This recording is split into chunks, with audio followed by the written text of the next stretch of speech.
हर दिन नई टेक्निक्स आ रही है, हर दिन हम अपडेट हो रहे हैं और हो भी क्यों ना, इस फास्ट फॉरवर्ड दुनिया में हर कोई अपडेटेड रहना चाहता है। जो काम पहले एक नॉर्मल इंसान 2 से 3 घंटे में कर लेता था, वो अब मशीन कुछ सेकंड्स में कर देती है। और 1, 2 या 3 नहीं, 10 लोगों का काम ये मशीनें एक साथ कर देती है। और हर दिन हम चाहते हैं कि हमारे डेली रूटीन में झाड़ू पोछा से लेकर हमारे जो वर्क में जो काम होता है वो भी ये मशीनें आसानी से कर दे। अब चाहे हम झाड़ू पोछा की बात करें, अगर वो मशीन आ जाए जो हमारे घर को साफ करे, तो बस एक बार उसमें इन्वेस्टमेंट करनी है, बस उसमें अपना जो ऑर्डर है वो डाल देना है, डेटा उसमें तैयार रहता है पहले से, और वो हमारे घर की सफाई कर देगा। ना मेड की टेंशन, ना मंथ की सैलरी की टेंशन। वैसे आपको वो टाइम भी याद होगा जब इंडिया के प्राइम मिनिस्टर राजीव गांधी थे और उन्होंने कंप्यूटर क्रांति लाई थी, और इसे टेक्नोलॉजी की एंट्री भी कह सकते हैं। इंडिया में एक बड़े स्केल पर यहाँ पर कंप्यूटर्स लाए जाने थे, लेकिन उस टाइम एक भारी विरोध देखने को मिला था लोगों का, क्योंकि उस समय लोगों का ये मानना था कि अगर कंप्यूटर्स आ जाते हैं और इतनी आसानी से, इतनी तेज़ी से अगर वो काम कर देते हैं, तो जो लोग उसकी जगह पर काम कर रहे हैं वो बेरोजगार हो जाएंगे।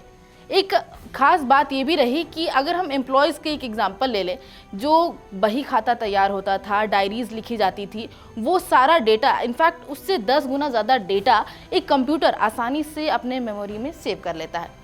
तो उस एम्प्लॉय या उस जैसे ऐसे और 10 या 100 एम्प्लॉयज़ की ज़रूरत क्या थी। वैसे इसका एक पॉजिटिव साइड भी देखा गया और फ्यूचर के पर्सपेक्टिव से धीरे धीरे लोगों ने इसे अडॉप्ट भी कर लिया, और अब तो खैर टेक्नोलॉजी में इंडिया काफ़ी आगे बढ़ गया है।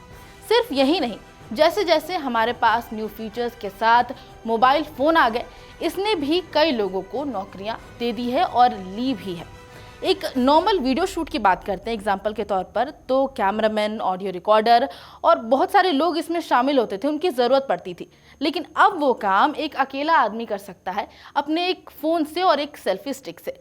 बट अभी हम बात करें तो 7-8 साल में फिर से ऐसी ही कंडीशन आने वाली है। एक स्टडी में ये पता चला है कि 2030 तक भारत में 12 मिलियन यानी कि लगभग 1 करोड़ जो महिलाएं हैं और लगभग 4 करोड़ पुरुषों की नौकरी चली जाएगी इस ऑटोमेशन के कारण। यानी इन कुछ सालों में इतने करोड़ों लोगों की जगह मशीनें ले लेंगी।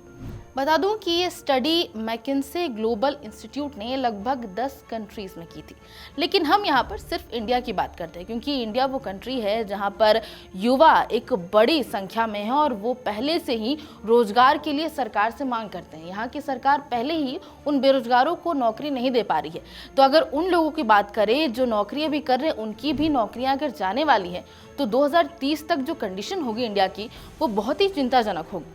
अब अगर स्पेसिफिकली इंडिया में उन सेक्टर्स की बात करूं जिसमें इस तरह की सिचुएशन बन सकती है, जहां खास करके मैनुअल लेबर की ज़रूरत होती है, जैसे एग्रीकल्चर, फिशरीज, ट्रांसपोर्टेशन और वेयर हाउसिंग, जिसमें फीमेल वर्कर्स खास करके ज़्यादा इन्वॉल्व होती हैं, उन्हें मुश्किल हो सकती है। और उस कंडीशन में उन्हें क्या करना होगा? उन्हें खास करके अपने स्किल पर काम करने की ज़रूरत है और अपने एजुकेशन को बढ़ाने की ज़रूरत है, क्योंकि तब इन कामों के लिए इंसान की ज़रूरत ही नहीं होगी और मशीन आराम से इनकी जगह काम कर देंगी और लोगों के लिए ये और ज़्यादा आसान और किफ़ायती होगा। यही कारण है कि दुनिया भर की कंपनियां और गवर्नमेंट्स अपने उन एम्प्लॉयज़ का स्किल बढ़ा रही हैं और एम्प्लॉयज़ को रोबोट और आर्टिफिशियली इंटेलिजेंस की बेमानी होने से रोकने के तरीके ढूंढ रही। वैसे इंडिया में फ्यूचर में होने वाली इस ऑटोमेशन को लेकर क्या तैयारी है, क्या प्लान है भी या नहीं, ये सामने नहीं आया है। लेकिन अगर नहीं है तो जल्द सोचने की ज़रूरत है। वैसे ज़रूरत आपको भी है सोचने की कि हर दिन अपडेट होने वाली इस टेक जनरेशन में आप कैसे न सिर्फ जॉब अपॉर्चुनिटीज़ लें, बल्कि उसे बचा के रखें। अभी भी अपने स्किल और अपने नॉलेज पर काम करना बहुत ज़रूरी है, और कहते भी हैं कि precaution is better than cure. तो अभी हमारे पास प्रिकॉशन यही है कि जिस तरीके से टेक्निक बढ़ रही है, हम अपडेट हो रहे, खुद को भी हम उसी तरीके से अपडेट करते रहें। ऑटोमेशन की पूरी फ्यूचर तस्वीर यहाँ हमने रख दी, और एक ह्यूमन साइकोलॉजी भी होती है कि हम सिर्फ अभी की सोचते हैं, फ्यूचर की उतनी नहीं सोचते। लेकिन ऑटोमेशन का जो अब फ्यूचर है वो हमारे लिए ही कहीं ना कहीं सोचने वाला एक टॉपिक है। तो अभी तो हमें फैसिलिटीज़ मिल रही है, टेक्निक के कारण हमारी चीज़ें आसान हो जा रही है, लेकिन बाद में शायद यही टेक्निक, यही मशीनें हमारी जगह ले लेंगी, तो कुछ तस्वीर और होगी।